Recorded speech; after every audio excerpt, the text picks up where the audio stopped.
नमस्कार बच्चों। Senior secondary examination 2025 Bihar विद्यालय परीक्षा समिति द्वारा आज दिनांक 21 फरवरी 2025 को साइंस फर्स्ट शिफ्ट के क्वेश्चन का आंसर आप लोगों के सामने लेकर मैं गुंजन सर उपस्थित हूँ। उम्मीद करते हैं कि आप लोग बहुत अच्छा से सॉल्व किए होंगे। तो आप लोग सारे क्वेश्चन को इस चैनल के माध्यम से मिला करके सटीकता को प्रमाण के साथ अपने आप कितना नंबर सही हुआ इसके बारे में जानकारी प्राप्त कर सकते हैं। तो आइए हम लोग देखते हैं। उम्मीद करते हैं क्वेश्चन तो बहुत ही अच्छा और मजेदार था और बहुत ही आसान क्वेश्चन पूछा गया था, जिसमें उम्मीद है कि आप लोग सब अच्छे से सही क्वेश्चन का उत्तर दिए होंगे। आइए हम लोग देखते हैं कि आज के इस प्रश्न में प्रथम पाली में विज्ञान के द्वारा कंपलसरी विषय में पूछे गए 80 प्रश्न जो वस्तुनिष्ठ थे उसमें से कितना सही बनाए और किस तरह से इसका उत्तर क्या होना चाहिए इसके बारे में हम लोग जानते हैं। तो बिना समय बर्बाद किए हुए हम लोग देखते हैं आज के इस प्रश्न पत्र को, जो कि 21 फरवरी 2025 को विज्ञान विषय का examination class 10th Bihar school examination board के द्वारा लिया गया। तो आइए देखें आज के प्रश्न पत्रों को, जिसमें कौन सा प्रश्न था और इसका उत्तर क्या होना चाहिए। सभी बच्चे बिंदुवार इसे मिला लेंगे और आकलन करेंगे कि आपने कितना सही बनाया। सेक्शन ए में दिया था वस्तुनिष्ठ प्रश्न। यहाँ पर जो भी ऑब्जेक्टिव क्वेश्चन है क्या दिया था, प्रश्न संख्या 1 से 80 तक वस्तुनिष्ठ प्रश्न है। इनमें से किन्हीं 40 प्रश्नों का उत्तर देना है। जी हाँ, 1 से 80 तक प्रश्न दिए गए थे, जिसमें से 40 प्रश्नों का उत्तर हमें देना था। प्रत्येक प्रश्न के साथ 4 विकल्प दिए गए हैं, जिसमें से एक सही है। अपने द्वारा चुने गए सही विकल्प को OMR शीट पर आपने भरा होगा। तो चलिए हम लोग प्रश्न को देखते हैं और इसके उत्तर को जानते हैं। बिंदुवार कैसा प्रश्न था और इसका उत्तर क्या होना चाहिए। बढ़ते हैं प्रश्न नंबर 1 की तरफ।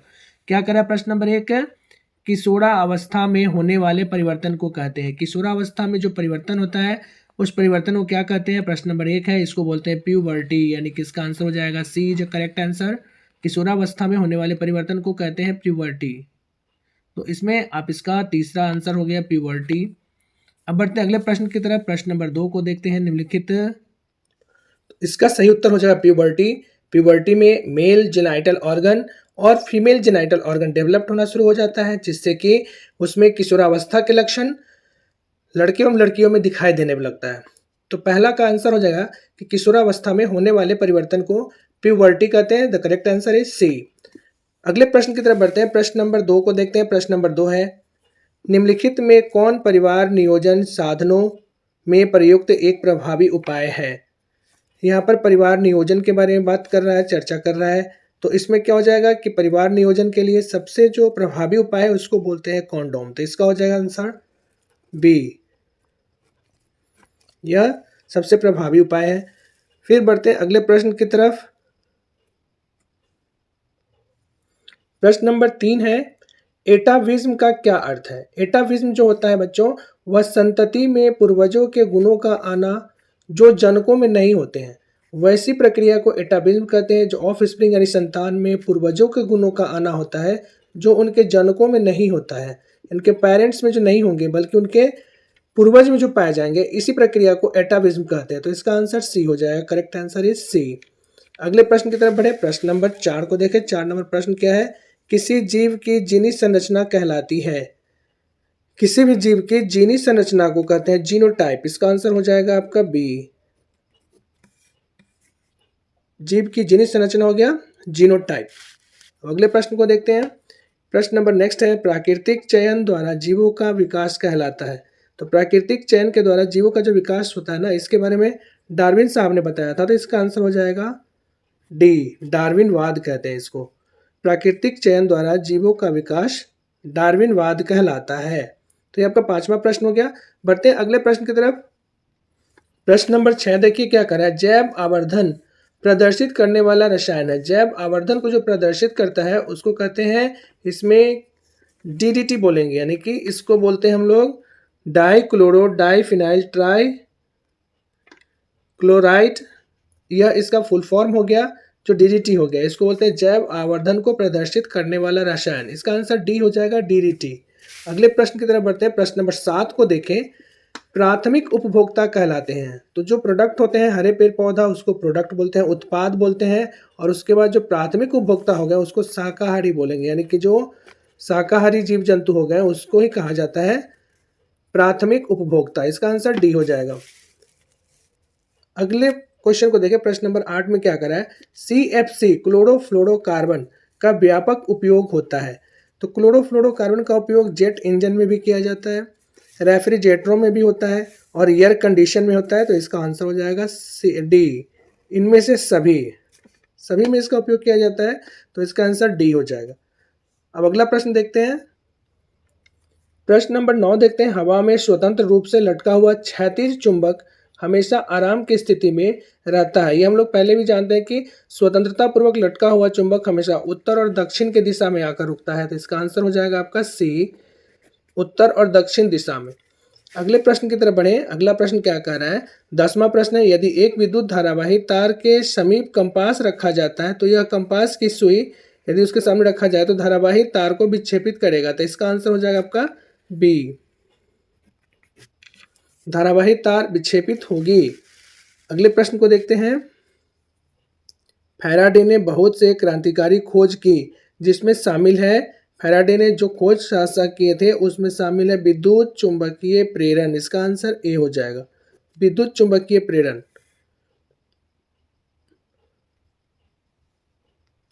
प्रश्न नंबर 12 को देखते हैं हम लोग। विद्युत मोटर परिवर्तित करता है। विद्युत मोटर जो होता है ना, वह विद्युत ऊर्जा को यांत्रिक ऊर्जा में परिवर्तित करता है। तो इसका आंसर बी हो जाएगा, विद्युत मोटर विद्युत ऊर्जा को यांत्रिक ऊर्जा में परिवर्तित करता है।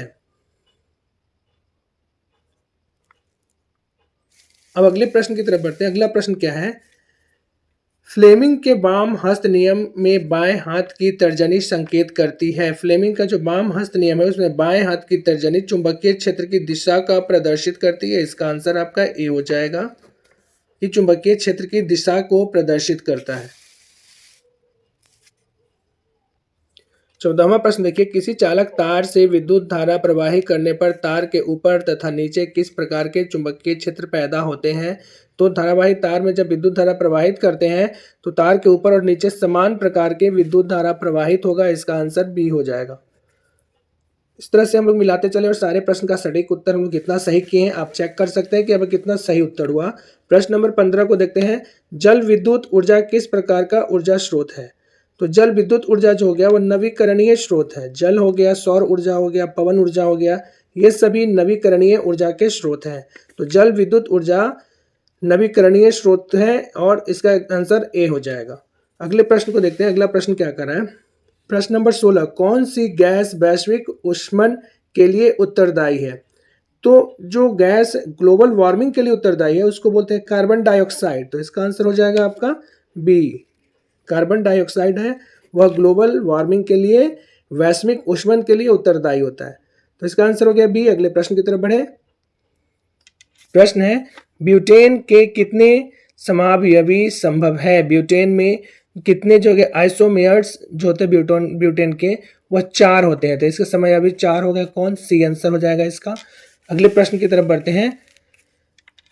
मीथेन के अणु का आकार होता है, तो मीथेन के अणु का जो आकार होगा वह समचतुष्फलकीय होगा। इसका आंसर सी हो जाएगा, समचतुष्फलकीय। अगले प्रश्न को देखें हम लोग। कार्बनिक यौगिकों में कार्बन की संयोजकता कार्बनिक यौगिकों में कार्बन की जो संयोजकता होती है वह 4 होती है। इसका आंसर डी हो जाएगा। कार्बन के साथ 4 संयोजकता अलग अलग होती है तो इसका आंसर 4 हो गया, डी आंसर हो गया। अगले प्रश्न को देखते हैं। निम्नलिखित में कौन संतृप्त हाइड्रोकार्बन है? तो संतृप्त हाइड्रोकार्बन में आते हैं मीथेन, इथेन और प्रोपेन। तो इसका क्या हो जाएगा? यहाँ पर ऑप्शन दिया एल्केन, एल्किन और एल्काइन। तो इसका आंसर हो जाएगा डी, इनमें से कोई नहीं, क्योंकि संतृप्त हाइड्रोकार्बन बोलते हैं मीथेन को, इथेन को और प्रोपेन को। तो इसका आंसर आपका हो गया डी। 21वां प्रश्न देखते हैं। 21वां प्रश्न क्या कर रहा है कि एथिलीन का IUPAC यूपिक नेम क्या है?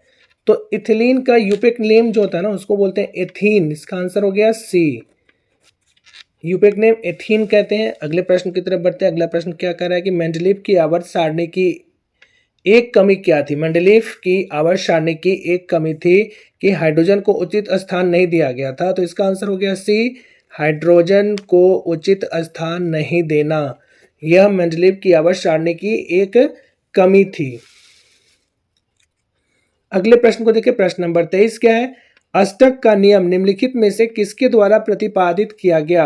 अष्टक का नियम जो दिए थे ना वो थे न्यूलैंड्स। इसका आंसर बी हो गया। न्यूलैंड्स जो थे जिन्होंने अष्टक के नियम को प्रतिपादित किया था। तो इसका आंसर हो गया बी। प्रश्न नंबर 24 देखिए, निम्नलिखित में से कौन यौगिक सबसे अधिक क्षारकीय होगा? तो इसमें सबसे अधिक क्षारकीय यौगिक जो होता है ना, वो हो गया Na2O, यानी कि इसका आंसर हो गया बी। यह सबसे अधिक क्षारकीय होता है।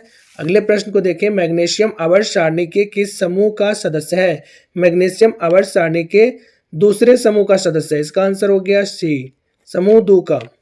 अगले प्रश्न को देखें, आवर्त सारणी में कितने आवर्त है? बहुत ही सिंपल और आसान क्वेश्चन है। आवर्त सारणी में कितने आवर्त हैं? तो 7 आवर्त होते हैं। इसका आंसर डी हो गया। आवर्त सारणी में कितने आवर्त है? तो 7। अब अगले प्रश्न की तरफ बढ़े। 27वां प्रश्न कह रहा है कि निम्नलिखित में कौन जल संचयन की प्राचीन विधि नहीं है? तो जल संचयन की प्राचीन मतलब पहले की विधि कौन सी नहीं है? तो इसको बोलते हैं इरिश। इसका आंसर डी हो गया। अगले प्रश्न को देखते हैं। अगला प्रश्न क्या कर रहा है, टिहरी बांध निर्माण का उद्देश्य क्या था? टिहरी बांध निर्माण का उद्देश्य क्या था? तो इसका उद्देश्य था बिजली उत्पादन करना भी, भूमि सिंचाई के लिए भी और जल आपूर्ति के लिए। तो इसका आंसर हो जाएगा आपका डी, इनमें से सभी। अगले प्रश्न को देखते हैं हम लोग, अपशिष्ट प्रबंधन की नई अवधारणा क्या है? अपशिष्ट प्रबंधन की नई अवधारणा जो होता है उसमें पुनः उपयोग के लायक अपशिष्ट को बनाना, पुनः चक्रण यानी रिसाइकलिंग करना, रीयूज करना और रिड्यूस करना, ये तीनों हो जाएगा। तो इसका आंसर हो जाएगा इनमें से सभी। इसका करेक्ट आंसर डी हो जाएगा। अगले प्रश्न को देखते हैं। अगला प्रश्न क्या है, निम्नलिखित में नवीकरणीय संसाधन कौन है? तो निम्नलिखित में नवीकरणीय संसाधन की बात कर रही है, किया जा रहा है। तो इसमें कोयला भी अनवीकरणीय है, वन भी अनवीकरणीय है और पेट्रोलियम भी अनवीकरणीय है। तो इसका आंसर हो जाएगा इनमें से कोई नहीं। इसका आंसर हो गया डी, इनमें से कोई नहीं। 31वां प्रश्न को देखिए, निम्नलिखित में कौन बायोगैस का मुख्य घटक है? तो बायोगैस के मुख्य घटक को मीथेन कहते हैं। इसका आंसर डी हो जाएगा। बायोगैस का मुख्य घटक मीथेन होता है, तो डी आंसर हो जाएगा। उसके बाद अगले प्रश्न की तरफ बढ़ते हैं। प्रश्न नंबर हो गया 32। पेप्टिक अल्सर जो कि अमाशय में होता है, हो सकता है इसके कारण क्या है? कम भोजन खाने से, सामान्य भोजन खाने से, लंबे समय तक भूखे रहने से या मसालेदार भोजन खाने से होता है। ज़्यादा मसालेदार भोजन खाने से अमाशय की दीवार पतली हो जाती है, इसे पेप्टिक अल्सर हो जाएगा। तो यहाँ पर इसका आंसर हो जाएगा इनमें से कोई नहीं। तो इसका आंसर आपका हो गया डी। अब अगले प्रश्न की तरफ बढ़ते हैं। नेक्स्ट प्रश्न क्या कर रहा है, कलपक्कम नाभिकीय विद्युत संयंत्र किस राज्य से संबंधित है? देखिए कलपक्कम है, यह शब्द ही अपने आप में कर रहा है कि साउथ इंडियन तमिलनाडु का भाषा है यह। तो कलपक्कम नाभिकीय विद्युत संयंत्र तमिलनाडु से संबंधित है। तो इसको लिखेंगे हम लोग। इसका आंसर हो गया बी, तमिलनाडु। 33वां प्रश्न का उत्तर हो गया बी, तमिलनाडु। अगला प्रश्न देखिए, घरेलू गैस एलपीजी का प्रमुख अवयव कौन सा होता है? तो एलपीजी में प्रोपेन और ब्यूटेन दोनों डाला जाता है। इसमें फ्रीक्वेंसी अधिक ब्यूटेन की होती है, तो यहाँ पे ब्यूटेन इसका हो जाएगा आंसर। और इसका आंसर हो गया सी, यानी घरेलू गैस एलपीजी का प्रमुख अवयव ब्यूटेन कहलाता है। अब अगले प्रश्न की तरफ बढ़ते हैं कि ऊर्जा के 2 अनवीकरणीय स्रोत हैं। यहाँ पे अनवीकरणीय स्रोत के बारे में बोला जा रहा है कि नॉन रिन्यूएबल, जिसको हम लोग पुनः रीयूज नहीं कर सकते हैं। तो ऊर्जा के 2 अनवीकरणीय स्रोत हो गए, वह हो गए कोयला तथा पेट्रोलियम। इसका आंसर आपका हो गया बी, कोयला तथा पेट्रोलियम ऊर्जा के 2 अनवीकरणीय स्रोत है। प्रश्न अगला देखें, श्वसन किस प्रकार की अभिक्रिया है? श्वसन जो अभिक्रिया है ना, इसको बोलते हैं ऊष्माक्षेपी अभिक्रिया, और यह क्या कहलाएगा? अपचयन अभिक्रिया। तो इसका आंसर हो गया बी, कि यह अपचयन अभिक्रिया या ऊष्माक्षेपी अभिक्रिया कहलाता है। अगले प्रश्न की तरफ बढ़ते हैं। प्रश्न नंबर 37 देखिए, इलेक्ट्रॉन के स्थानांतरण से बने यौगिक कहलाते हैं। इलेक्ट्रॉन के स्थानांतरण से बनने वाले यौगिक को कहते हैं विद्युत संयोजी। इसका आंसर हो गया आपका सी, विद्युत संयोजी। अगला क्वेश्चन देखते हैं, निम्नलिखित अभिक्रियाओं में से कौन अपघटन की अभिक्रिया का एक उदाहरण है? अपघटन की अभिक्रिया जब होती है जब बड़े यौगिक को तोड़कर छोटे छोटे एलिमेंट्स में तोड़ा जाता है, तो वैसी अभिक्रिया को अपघटन अभिक्रिया कहते हैं। तो इसका हो गया यहाँ पर डी, 2KClO3 इसको तोड़ करके बड़े यौगिक को जब तोड़ करके 2 छोटे छोटे अलग अलग यौगिक का निर्माण करें, या अलग नए पदार्थ का बड़ा यौगिक टूटकर छोटे नए नए पदार्थ का उपयोग करे या निर्माण करे, उसे कहते हैं अपघटन अभिक्रिया। तो इसका आंसर हो जाएगा डी। अगले प्रश्न की तरफ बढ़ते हैं। अगला प्रश्न क्या कर रहा है, निम्नलिखित में किसमें टार्टिक अम्ल पाया जाता है? टार्टिक अम्ल जो है ना, इमली में पाया जाता है। इसका आंसर हो गया आपका बी, इमली में टार्टिक अम्ल पाया जाता है। अगले प्रश्न को देखिए, बुझे हुए चूने का रासायनिक नाम क्या है? बुझे हुए चूने का रासायनिक नाम हो गया कैल्शियम हाइड्रोक्साइड। इसको कहते हैं बुझा हुआ चूना, जिसको बोलते हैं कैल्शियम हाइड्रोक्साइड। अगला क्वेश्चन देखिए, अगला क्वेश्चन क्या कर रहा है कि किरणों के समूह को कहते हैं, किरणों का जो समूह होता है ना उसको किरण पुंज कहते हैं। जो किरण का समूह हो गया उसको हम किरण पुंज कहते हैं। इसका आंसर बी हो गया। प्रश्न नंबर 42 को देखें, प्रकाश की किरणें गमन करती है, हमेशा सीधी रेखा में गमन करती है। इसका आंसर सी हो जाएगा। प्रकाश की किरण है हमेशा सीधी रेखा में गमन करती है। अगले प्रश्न को देखें, अवतल दर्पण किस प्रकार का दर्पण है? अवतल दर्पण को अभिसारी दर्पण भी कहते हैं। इसका आंसर बी हो जाएगा। अवतल दर्पण किस प्रकार का दर्पण है बच्चों? तो अभिसारी। तो इसका आंसर आपका बी हो गया। अगला प्रश्न देखिए, कार की हेडलाइट में निम्नलिखित में से किस प्रकार के दर्पण का उपयोग किया जाता है? तो कार की हेडलाइट में उत्तल दर्पण का प्रयोग किया जाता है। इसका आंसर हो जाएगा आपका, नहीं, कार की हेडलाइट की बात कर रहा है, तो कार की हेडलाइट में अवतल दर्पण का प्रयोग किया जाता है। इसका आंसर आपका बी हो जाएगा कि जो आगे का हेडलाइट होता है उसमें अवतल दर्पण का प्रयोग किया जाता है। प्रश्न अगला देखते हैं, अवतल दर्पण की फोकस दूरी होती है। अवतल दर्पण की फोकस दूरी हमेशा ऋणात्मक होगा। इसका आंसर आपका बी हो गया। फिर अगले प्रश्न की तरफ बढ़ते हैं कि किस दर्पण से हमेशा वस्तु से छोटा प्रतिबिंब बनता है? तो हमेशा वस्तु से छोटा प्रतिबिंब का बनना उत्तल दर्पण है, जिस कारण से इसका उपयोग कहाँ किया जाता है? गाड़ी के साइड मिरर के रूप में किया जाता है, जो पीछे आने वाली गाड़ी को छोटा करके दिखाता है, वस्तु से छोटा प्रतिबिंब बनता है। तो इसका आंसर हो गया आपका सी। अगले प्रश्न को देखिए, प्रश्न नंबर 47, वायु में प्रकाश की चाल निर्वात की अपेक्षा क्या हो जाएगा? कम हो जाएगा। निर्वात में प्रकाश की चाल, वायु में प्रकाश की चाल जो है निर्वात की अपेक्षा कम होती है। इसका आंसर ए होगा। आइए अगले प्रश्न को देखते हैं, प्रकाश द्वारा प्रदर्शित कौन सी घटना तारों की टिमटिमाहट में प्रदर्शित होती है? प्रकाश द्वारा प्रदर्शित, तो प्रकाश के अपवर्तन के कारण तारे टिमटिमाते हैं। इसका आंसर डी हो गया, जहां पर प्रकाश का अपवर्तन वायुमंडलीय घनत्व के आधार पर उस जहां पर अधिक होता है वहां से उसका विक्षेपण की क्रिया अधिक और कम होती है, जिस कारण प्रकाश के अपवर्तन के कारण तारे टिमटिमाते हुए प्रतीत होते हैं। याद रखेंगे, इसका आंसर डी हो गया कि प्रकाश के अपवर्तन के कारण ही तारे टिमटिमाते हुए दिखाई पड़ते हैं। अगले प्रश्न को देखते हैं, अम्ल का जलीय विलयन विद्युत का संचालन करता है, क्योंकि अम्ल जल में क्या होता है? विलेय यानी घुलनशील होता है। तो इसका आंसर आपका बी हो गया। अगले प्रश्न की तरफ बढ़े। अगले प्रश्न क्या कर रहा है कि निम्नलिखित में से कौन गंधीय सूचक नहीं है? अब गंधीय सूचक की बात की जा रही है कि नहीं है, तो कौन सा हो जाएगा? तो यह हो गया शकरकंद। इसमें कोई गंधीय सूचक नहीं होता है, तो इसका हो गया सी आंसर। बहुत ही आसान, सरल और मजेदार क्वेश्चन का सेट है। उम्मीद करते हैं आप लोग बहुत अच्छा बनाए होंगे और इस तरह से आप मिलाइए कि आपका कितना सही हुआ है। अगला प्रश्न की तरफ बढ़ते हैं। 51 प्रश्न है कि चींटी के डंक में कौन सा अम्ल पाया जाता है? तो चींटी के डंक में मिथेनोइक अम्ल पाया जाता है। कौन सा अम्ल पाया जाएगा? मिथेनोइक अम्ल। इसको चींटी के डंक में पाए जाने वाले अम्ल को मिथेनोइक अम्ल कहते हैं। इसका आंसर सी हो जाएगा। अगला प्रश्न को देखते हैं, निम्नलिखित में किसको जल में डुबाकर रखा जाता है? श्वेत फास्फोरस को जल में डुबाकर रखा जाता है। इसका आंसर आपका हो गया ए। अगले प्रश्न देखिए, अयस्क में अशुद्धि के रूप में उपस्थित पदार्थ कहलाते हैं। अयस्क में अशुद्धि के रूप में जो पदार्थ पाए जाते हैं उसको आधात्री गैंग पदार्थ कहते हैं। ये हो गया, इसका आंसर आपका बी हो जाएगा। अगले प्रश्न की तरफ बढ़े।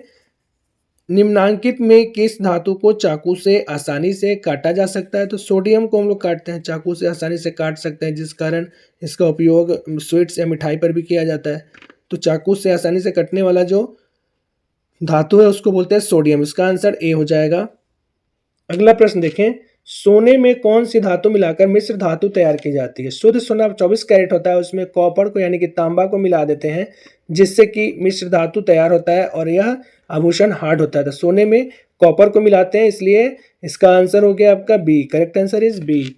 अगले प्रश्न को देखें, सिलिकॉन को क्या बोलते हैं? उपधातु बोलते हैं। इसका आंसर आपका डी हो गया, सिलिकॉन एक उपधातु होता है।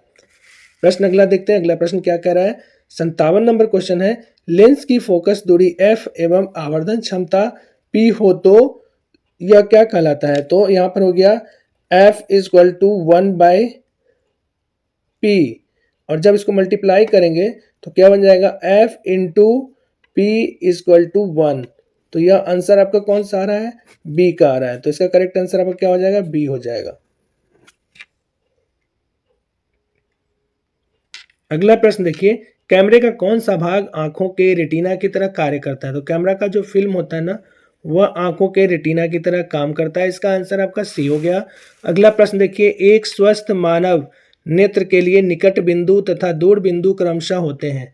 स्वस्थ मानव नेत्र यानी जिसमें दृष्टि दोष ना हो, उसमें निकट बिंदु कितना हो गया 25 सेंटीमीटर, एवं दूर बिंदु हो गया वो अनंत इनफाइनाइट होता है। तो इसका आंसर आपका सी हो जाएगा, 25 सेंटीमीटर एवं अनंत तक। तो इसका आंसर कौन सा हो गया, सी हो गया, याद रखेंगे। अगले प्रश्न की तरफ बढ़ते हैं। चंद्रमा पर खड़े अंतरिक्ष यात्री को आकाश प्रतीत होता है। तो चंद्रमा पर खड़े अंतरिक्ष यात्री को आकाश काला दिखाई देगा, क्योंकि चंद्रमा पर वायुमंडल नहीं है, जिस कारण से उसे आकाश काला प्रतीत होता है। इसका आंसर सी हो जाएगा। अगले प्रश्न की तरफ बढ़ते हैं। नेत्र की समंजन क्षमता कम हो जाने से उत्पन्न होता है। जब समंजन क्षमता कम जाती है नेत्र गोलक, तो उसको होता है जरा दूरदर्शिता। इसका आंसर आपका बी हो गया। और इस तरह से समंजन क्षमता कम होने पर होने वाला जो बीमारी है उसको बोलते हैं जरा दूरदर्शिता, यानी कि जरा दृष्टि दोष। इसका हो गया बी आंसर। अगला प्रश्न देखिए, किसी चालक की प्रतिरोधकता का मात्रक है ओम बाय मीटर। इसका आंसर आपका बी हो जाएगा। अब अगले प्रश्न की तरफ बढ़ते हैं। एक जूल में कितनी कैलोरी होती है। एक जूल में कैलोरी जो होता है 0.223 होता है और 24 के बीच में होता है। तो ये हो गया 0.23 से 24। तो यहाँ पे ऑप्शन पे आपका आ गया 0.23। इसका आंसर ए होगा। अगले प्रश्न की तरफ बढ़ते हैं। अगला प्रश्न क्या कर रहा है, विद्युत बल्ब में फिलामेंट निम्नलिखित में से किस धातु का बना होता है। तो विद्युत बल्ब का जो फिलामेंट होता है ना, वो टंगस्टन का बना होता है। इसका आंसर आपका सी हो जाएगा, टंगस्टन से बना होता है। अगले प्रश्न को देखें। अगला प्रश्न है, पित्त रस स्रावित होता है। पित्त रस जो होता है ना, वो यकृत है, लीवर से स्रावित होता है। इसका आंसर आपका कितना हो गया, बी हो गया। प्रश्न नंबर अगला देखते हैं। 66वां प्रश्न है, क्षुद्रांत्र में स्थित रसांकुर का क्या कार्य है। तो इसका कार्य होता है अवशोषण का सतही क्षेत्रफल बढ़ाना। यह आपका हो गया क्षुद्रांत के रसांकुर का कार्य। इसका आंसर आपका हो गया सी। अगले प्रश्न की तरफ बढ़ते हैं। अगला प्रश्न क्या दिया, मुख गुहा का पिछला भाग क्या कहलाता है। तो मुख गुहा का जो पिछला भाग होता है उसको ग्रास नली बोलते हैं। तो ये आपका हो गया ए उत्तर इसका। इस तरह से 67वां प्रश्न हम लोग देख लिए। 68वां प्रश्न की तरफ बढ़ते हैं। बाहरी वातावरण से कोशिका में ऑक्सीजन का स्थानांतरण और कार्बन डाइऑक्साइड को हटाना कहलाता है। यानी कि कोशिका में ऑक्सीजन को ले जाना और वहां से CO2 यानी कार्बन डाइऑक्साइड का निष्कासन करना, इस प्रक्रिया को श्वासोच्छवास कहते हैं। यह कहलाया आपका ए, इसका राइट आंसर होगा श्वासोच्छवास। अगले प्रश्न की तरफ बढ़े। अगला प्रश्न क्या कर रहा है, प्रकाश संश्लेषण में ऑक्सीजन का मूल स्रोत है। प्रकाश संश्लेषण प्रक्रिया में जो ऑक्सीजन का मूल स्रोत है उसको कहते हैं जल। तो यहाँ पर हो गया सी, इसका करेक्ट आंसर हो गया। अब बढ़ते अगले प्रश्न की तरफ। 70वां प्रश्न क्या कर रहा है, निम्नलिखित में किसे कोशिका का ऊर्जा मुद्रा के रूप में जाना जाता है। तो इसको जाना जाता है एडिनोसाइन ट्राइफॉस्फेट यानी ATP को कोशिका का ऊर्जा मुद्रा के रूप में जाना जाता है। इस तरह 70वां प्रश्न हम लोग देख लिए। 71वां प्रश्न देखते हैं क्या कर रहा है, पादप में जाइलम उत्तरदायी है। पादप में जो जाइलम होते हैं वो उत्तरदायी होते हैं जल का संवहन करने के लिए। इसका आंसर डी हो जाएगा, जल के वहन के लिए। प्रश्न नंबर नेक्स्ट देखते हैं हम लोग। प्रश्न नंबर 72 क्या कर रहा है, प्लाज्मा के अलावा रक्त में क्या क्या पाए जाते हैं। तो प्लाज्मा के अलावा रक्त में WBC यानी कि श्वेत रक्त कोशिकाएं पाई जाती है, RBC यानी कि लाल रक्त कोशिकाएं पाई जाती है, और रक्त पट्टिकाणु यानी कि प्लेटलेट्स पाई जाती है। तो इसका आंसर आपका हो जाएगा इनमें से सभी। तो इसका करेक्ट आंसर हो गया डी, इनमें से सभी। अगले प्रश्न की तरफ बढ़ते हैं। प्रश्न नंबर 73 क्या कर रहा है, दोहरा परिसंचरण नहीं पाया जाता है। डबल सर्कुलेशन सिस्टम जो होता है ना, मछली में नहीं पाया जाता है। तो इसका आंसर हो गया आपका बी, मछली में दोहरा परिसंचरण नहीं पाया जाता है। अगले प्रश्न को देखते हैं। यूरिया रक्त में कहाँ से प्रवेश करती है। तो यूरिया रक्त में यकृत से प्रवेश करती है। इसका आंसर सी हो जाएगा। 75वां प्रश्न देखते हैं। ग्लूकोज का पुनर्अवशोषण कहाँ होता है। तो ग्लूकोज का जो अवशोषण पुनर्अवशोषण होता है ना, वो हेनले के लूप में होता है। जिसका आंसर आपका सी हो जाएगा। अब अगले प्रश्न की तरफ बढ़ते हैं कि 76वां प्रश्न क्या है, विभिन्न क्रियाओं के फलस्वरूप बने हानिकारक पदार्थों को शरीर से बाहर निकालने के तंत्र को कहते हैं उत्सर्जन तंत्र, जिसमें शरीर का अपशिष्ट पदार्थ हानिकारक पदार्थ को शरीर से बाहर निकालने की प्रक्रिया उत्सर्जन तंत्र कहलाता है। अगला प्रश्न देखते हैं। 77वां प्रश्न क्या करा, मेरुरज्जु के आघात से क्या हो सकता है। तो मेरुरज्जु के आघात से लकवा होने की संभावना हो सकती है। इसका आंसर डी हो जाएगा। इस तरह से हम लोग 77 प्रश्न को देख लिए यहाँ पर, जो आज दिनांक 21/2/2025 को बिहार विद्यालय परीक्षा समिति द्वारा विज्ञान फर्स्ट सिटिंग में पूछा गया प्रश्न का उत्तर और सॉल्यूशन है। 78वां प्रश्न देखें, मनुष्य के शरीर की सबसे बड़ी ग्रंथि क्या होती है? तो मनुष्य के शरीर की सबसे बड़ी ग्रंथि जो होती है उसको लीवर कहते हैं, तो इसका आंसर आपका बी हो गया, लीवर। अगले प्रश्न को देखें 79, पादप हार्मोन कहलाते हैं। जो पादप हार्मोन होता है ना उसको फाइटो हार्मोन कहते हैं, इसका आंसर आपका बी हो जाएगा, फाइटो हार्मोन। अब अगले प्रश्न की तरफ देखें हम लोग, अगला प्रश्न क्या कर रहा है, 80वां प्रश्न है, पत्तियों द्वारा कायिक प्रवर्धन का उदाहरण है। पत्तियों द्वारा जो कायिक प्रवर्धन होता है ना उसको ब्रायोफाइलम कहते हैं, इसका आंसर डी हो जाएगा। तो इस तरह से हम लोगों ने 80 प्रश्न को यहाँ पर देख लिया कि कौन कौन सा प्रश्न का आंसर क्या होगा, और बिंदुवार विश्लेषण कर लिए। जो आज के एग्जाम में आप लोगों से क्लास 10 का जो बिहार स्कूल एग्जामिनेशन बोर्ड द्वारा लिया गया एग्जाम है, उसमें साइंस के सभी फर्स्ट सिटिंग में प्रथम पाली में होने वाले परीक्षा का सॉल्यूशन लेकर मैं गुंजन सर आप लोगों के बीच सॉल्यूशन के साथ यहाँ पर उपस्थित हूँ। आपको कैसा लगा वीडियो, आप इसके द्वारा अपने आंसर का मिलान कर सकते हैं कि कितना आपने सटीक बनाया। और यदि हाँ वीडियो पर आप नए हैं तो वीडियो को लाइक, सब्सक्राइब और शेयर करना ना भूलें। आपका दिन शुभ हो, wish you all the best for your result. आपका रिजल्ट बहुत अच्छा सा है। हालांकि इन सभी प्रश्नों के बारे में हम लोग पहले भी आप लोगों को बताए थे, चर्चा किए थे, जहां पर इंपॉर्टेंट क्वेश्चन की हम लोग चर्चा की थी, वहीं से ये प्रश्न आए थे। तो 80 प्रश्न आप लोग का संपूर्ण हुआ। आप लोग जल्दी में इसे मिला दें और वीडियो को सब्सक्राइब करना ना भूलें। टेक केयर, बाय बाय, अपना बहुत ज़्यादा ख्याल रखें, wish you all the best, thank you, जय हिंद।